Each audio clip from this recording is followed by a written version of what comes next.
Correction इतना बड़ा माना जा रहा है कि इसमें लोग पैनिक हो गए हैं। इन्वेस्टर्स जो रिटेल इन्वेस्टर थे वो पैनिक हो गए, अपनी म्यूचुअल फंड की सिप को रोक रहे हैं। निफ्टी ऑलमोस्ट 14% तक करेक्ट हो गया from its all time high. ये सेकंड वर्स्ट परफॉर्मेंस रहा है सिंस 1996 एंड 1996 में हमारा निफ्टी ऑलमोस्ट 8 महीने तक हमारा रेड में क्लोज रहा। भाई हम बात करें सितंबर 24 से लेके फरवरी 25 तक हमारा निफ्टी ऑलमोस्ट लगातार 5 महीने तक रेड में क्लोज रहा। ये करेक्शन इतना बड़ा माना जा रहा है कि जितने भी बिग बुल के पोर्टफोलियो है वो 20 से लेके 25% तक डाउन हो चुके हैं from its all time high. यहाँ तक की बात करें कि राकेश झुनझुनवाला फैमिली का जो पोर्टफोलियो वो ऑलमोस्ट 12.5% तक डाउन हो चुका है। वही आकाश बंसाली का 18% तक डाउन हो चुका है। मुकुल अग्रवाल का 15% तक पोर्टफोलियो डाउन हो चुका है from its all time high. यहाँ तक कि राकेश झुनझुनवाला फैमिली और जो टॉप इन्वेस्टर हैं वो अब तक 81,000 करोड़ रुपए इस मार्केट करेक्शन में लूज कर चुके हैं।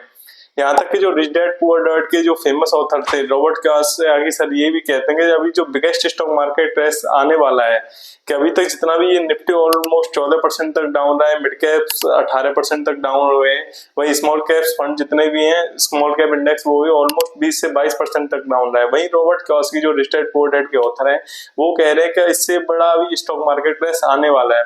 पर वो इस क्रैश को एक नई बाइंग अपॉर्चुनिटी देख रहे हैं, क्योंकि जो चीज हमें हाई प्राइस में मिल रही थी वो क्रैश के बाद ऑलमोस्ट 15 से लेकर 20% तक हमें लो प्राइस में मिल रही थी। सपोज करो किसी म्यूचुअल फंड की एनएवी 100 थी, इस क्रैश के बाद वो ऑलमोस्ट एनएवी 80 से लेकर 85 रुपए में आपको मिल जाएगी।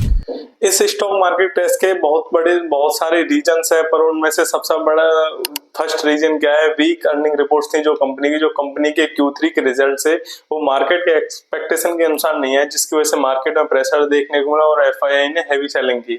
और सेकंड इसमें सबसे बड़ा मार्केट क्रैश में रीजन था यूएस के जो बॉन्ड यील्ड्स है उनके रिटर्न्स को बढ़ जाना, मतलब जो यूएस के बॉन्ड रेंज के जो रिटर्न थे वो बढ़ गए हैं, जिसकी वजह से एफआईआई ने अपने सेलिंग करके उन्होंने यूएस के बॉन्ड यील्ड्स में अपने पैसे इन्वेस्ट किए, क्योंकि वहां पर उन्हें अट्रैक्टिव रिटर्न देखने को मिले थे as compare to Indian equities market. और तीसरा सबसे बड़ा रीजन के जो वैल्यूएशन थी मिड कैप और स्मॉल की वो बहुत बड़ा कंसर्न थी, क्योंकि आफ्टर कोरोना के बाद जो मिड कैप और स्मॉल कैप जो फंड्स है उन्होंने अंदाजों रिटर्न दिए, बट ये रिटर्न लंबे टाइम तक सस्टेनेबल नहीं होने वाले थे। यहाँ तक आईसीआईसी प्रूडेंशियल एएमसी के सीईओ एस नरीन ने ये भी कहा है मिड कैप और स्मॉल कैप की जो वैल्यूएशन है आर एब्सर्ड, मतलब बेतुक तरीके से मिड कैप और स्मॉल कैप जो फंड्स है उन्होंने रिटर्न दिए। उन्होंने इन्वेस्टर को ये भी एडवाइस किया कि आप मार्केट से एग्जिट हो जाओ। इस स्टेटमेंट की वजह से मार्केट के सेंटिमेंट्स खराब हुए, जिससे मार्केट में प्रेशर आया और हैवी सेलिंग देखने को मिली। और उसमें से एक ये सबसे बड़ा रीजन था कि रुपए का गिरना और ट्रम्प चाचा जो हमारे वो टैरिफ खेल रहे थे, मतलब चाइना पे भी इतने परसेंट 5 से 20% टैरिफ लगा दिया था, और भी बहुत सारी कंट्री थे जिसपे ट्रम्प चाचा ने टैरिफ लगा दिया था। आफ्टर वो जैसे प्रेसिडेंट बने यूएस के उसके बाद उन्होंने टैरिफ लगाना पड़ा।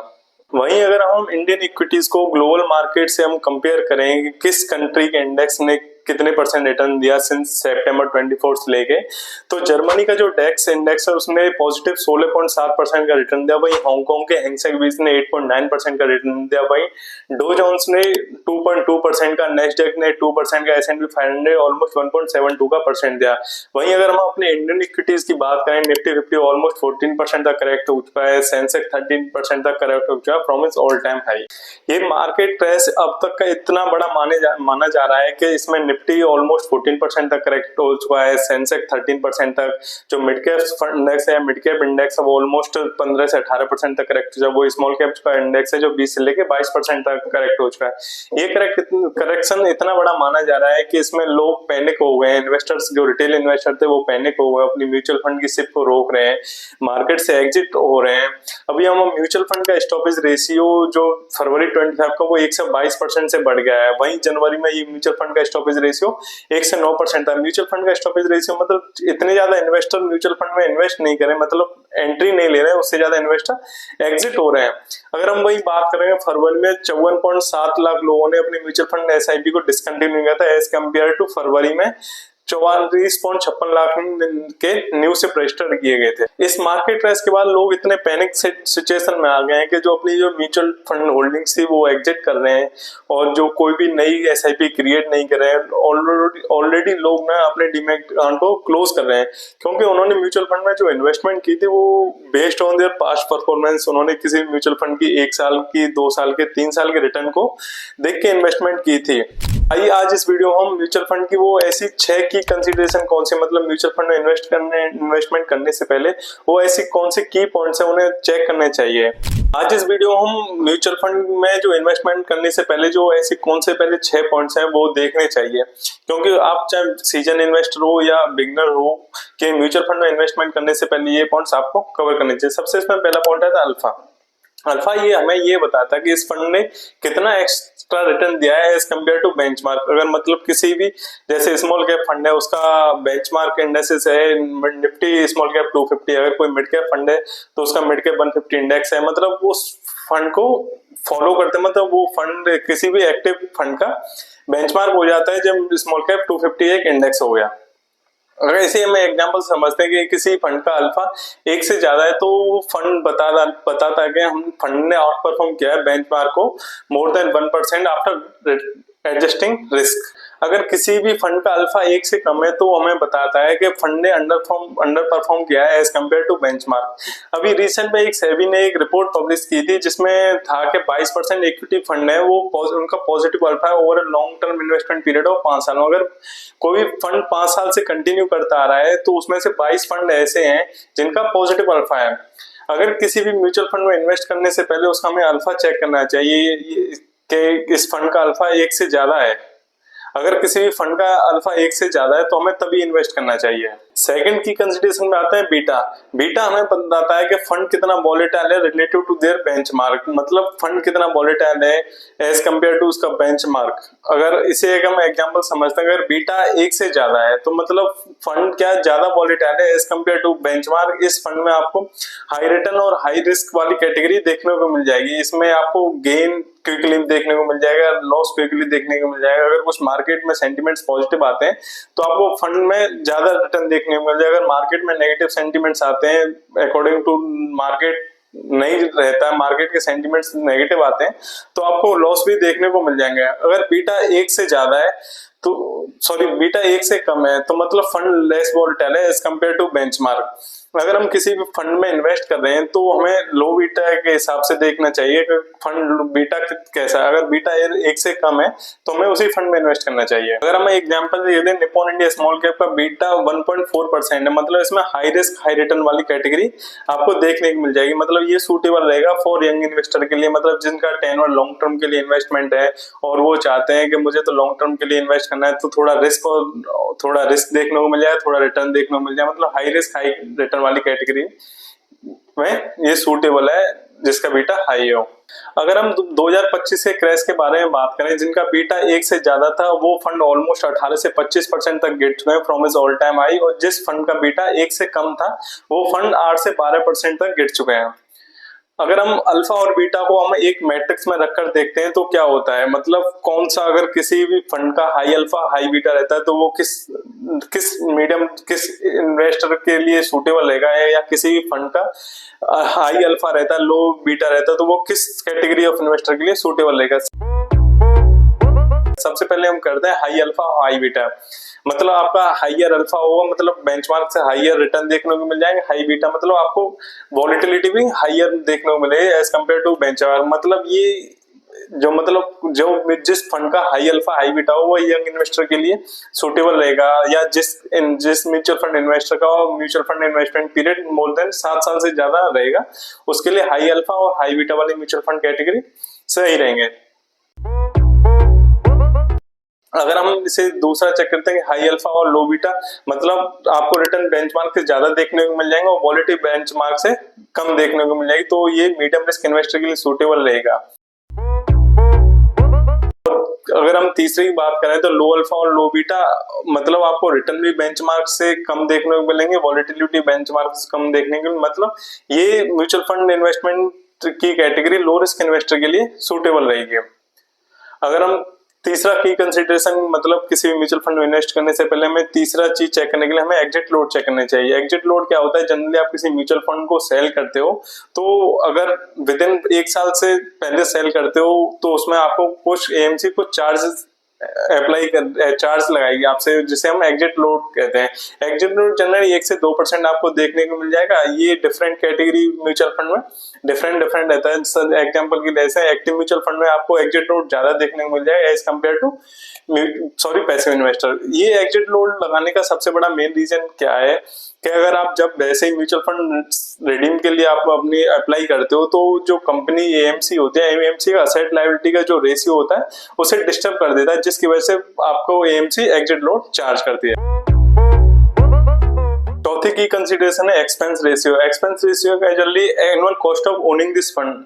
एक्सपेंस रेशियो में जनरली आपको डिफरेंट तरीके एक्सपेंस देखने को मिल जाएगा। जैसे इस एक्सपेंस रेशियो में आपको मैनेजमेंट फीस देखने को मिल जाएगी, इंफ्रास्ट्रक्चर, रिसोर्स, टीम मैनेजमेंट, मतलब इस एक्सपेंस रेशियो में आपको बहुत सारे जो अंडर कवर एक्सपेंस होते हैं वो आपको देखने को मिल जाएंगे। जनरली एक्सपेंस रेशियो आपको एक्टिव म्यूचुअल फंड का हाई देखने को मिला है as compare to passive mutual fund, क्योंकि एक्टिव म्यूचुअल फंड में जो फंड मैनेजर रहता है वो जनरली बाइंग एंड सेलिंग करता है फ्रीक्वेंटली बेसिस पे as compare to passive mutual fund. Passive mutual fund में जनरली आपको एक जो फंड मैनेजर होता है उससे पैसे वो ओनली एक इंडेक्सेस को फॉलो करना होता है। जैसे निफ्टी 50 का इंडेक्सेस हो गया, मतलब वो जो एक्टिव म्यूचुअल फंड होगा वो एक निफ्टी 50 का जो एक्टिव म्यूचुअल फंड हो गया, और वही पैसिव म्यूचुअल फंड में एक निफ्टी 50 का इंडेक्सेस हो गया। ओनली बस वो जो फंड मैनेज किया गया था पैसिव म्यूचुअल फंड में, ओनली जिस वेटेज में जो स्टॉक्स ऑलरेडी डिफाइंड होंगे एक इंडेक्स में वो ओनली उसी हिसाब से पैसे कर देता है। तो इसलिए पैसिव म्यूचुअल फंड आपको एक्सपेंस रेशियो कम देखने को मिला है as compare to active mutual fund में। सपोज दैट किसी म्यूचुअल फंड का एक्सपेंस रेशियो 1% है, अगर आप मंथली सेव करते हो 1000 रुपए की, तो इन्वेस्ट कर आपके जो 1000 रुपए मार्केट में डिप्लॉय करने से पहले वो अपना एक्सपेंस रेशियो काट लेगा, फिर उसके बाद ही आपके 1000 रुपए को जो मतलब 1% काटेगा, जो पैसे बचे वो आपके उस पैसे को मार्केट में इन्वेस्ट कर देगा। फिफ्थ की कंसीडरेशन है choosing direct mutual fund instead of regular mutual fund. Direct mutual fund में क्या होता है, जनरली आपको एक्सपेंस रेशियो कम देखने को मिल जाएगा as compare to regular mutual fund में, क्योंकि आप डायरेक्टली इन्वेस्टमेंट करते हो in through direct mutual fund में, क्योंकि इसके डायरेक्ट म्यूचुअल फंड में कोई भी आपको मीडिएटर देखने को नहीं नहीं मिलेगा, जिसकी वजह से आपका एक्सपेंस रेशियो इसमें कम देखने को मिलेगा। भाई रेगुलर म्यूचुअल फंड में आपको एक्सपेंस रेशियो ज्यादा देखने को मिला है 1 से 2% as compare to direct growth mutual fund में, क्योंकि यहाँ पे आपके और आपकी इन्वेस्टमेंट के बीच में एक एजेंट बैठा रहता है जो अपना कमीशन लेता है। जो आपकी इन्वेस्टमेंट कर रहे हो डायरेक्ट म्यूचुअल फंड, वो ओनली इसमें एक्सपेंस रेशियो काटेगा जो बिलो 1% से कम होगा। वहीं अगर आप रेगुलर म्यूचुअल फंड ऑफ करते हो तो आपको expense ratio direct mutual fund के कंपैरिजन में 1 से 2% आपको एक्स्ट्रा देना पड़ेगा। जो 1% एक्स्ट्रा दे रहे हो वो एजेंट का कमीशन होगा, जिसकी वजह से आपके पैसे कम इन्वेस्ट होंगे as compare to direct mutual fund है। अगर हम इसे एग्जांपल से समझते हैं कि आप 10,000 रुपए मंथली इन्वेस्ट करते हो, 12% रिटर्न मिलता है और 10 साल के इन्वेस्ट करते हो डायरेक्ट म्यूचुअल फंड में, तो आपका फाइनल कॉर्पस 22.40 लाख होगा। वहीं अगर आप 10,000 रुपए मंथली इन्वेस्ट करते हो रेगुलर म्यूचुअल फंड है, अगर हम इधर रिटर्न आपको 11% मान के चलें, क्योंकि आपका जो 1% एक्स्ट्रा है वो एजेंट ले जा रहा है, जिससे की वजह से आपके पैसे कम इन्वेस्ट कर रहे हो, वही आप 10 साल के लिए इन्वेस्ट करते हो, आपका फाइनल वैल्यू 21.24 लाख होगा at the end of 10 year. मतलब आप जैसा आप देख सकते हो कि आप डायरेक्ट म्यूचुअल फंड में इन्वेस्ट कर रहे हो कोई बंदा, वहीं आप कोई रेगुलर म्यूचुअल फंड में इन्वेस्ट कर रहा है, तो जो फाइनल वैल्यू होगी आफ्टर 10 ईयर वहीं आपको 1 लाख रुपए से ज्यादा का डिफरेंस देखने को मिल जाएगा। 6th की कंसीडरेशन, अगर आप म्यूचुअल फंड में इन्वेस्ट करने से पहले हमें म्यूचुअल फंड में इन्वेस्ट करने के लिए किसी भी फंड की पास्ट परफॉर्मेंस को नहीं देखना चाहिए, क्योंकि जैसे ही आप लिखा आता है ना कि म्यूचुअल फंड में आप इन्वेस्ट करते हो तब वो लिखा आता है कि past performance is not the guarantee of future return. लोग ना किसी भी म्यूचुअल फंड में इन्वेस्ट करने से पहले उसकी देखते हैं कि इसके 5 साल का रिटर्न क्या है, 3 साल का रिटर्न क्या है, 2 साल का रिटर्न क्या है। वो ओनली रिटर्न के बेसिस को देख के उस म्यूचुअल फंड में इन्वेस्ट करते हैं, ना तो उसके बीटा को देखते हैं, फंड का बीटा क्या है, ना अल्फा को देखते हैं, ओनली वो उसके जो पास्ट परफॉर्मेंस की रिटर्न को देख के इन्वेस्ट करते हैं। लोग ना कोविड के बाद आकर म्यूचुअल फंड में इन्वेस्ट करके अपने जो अंधाधुंध रिटर्न देखने को मिला है मिड कैप और स्मॉल कैप में, अंधाधुंध रिटर्न देखने को मिला। अभी सितंबर से मार्केट ने डाउन मतलब गिरना, स्टॉक क्रैश होना स्टार्ट हुआ है, तो ऑलमोस्ट निफ्टी फिफ्टी ऑलमोस्ट 14% तक डाउन हो चुका है। तो अब लोगों को हकीकत दिखना शुरू हो गई, क्योंकि जो म्यूचुअल फंड अंधाधुंध रिटर्न दे रहा था, और किसी का फंड पोर्टफोलियो 15 से 20% तक CAGR से ग्रो कर रहा था, अब वो वही फंड -5%, -10% के CAGR से ग्रो कर रहा है।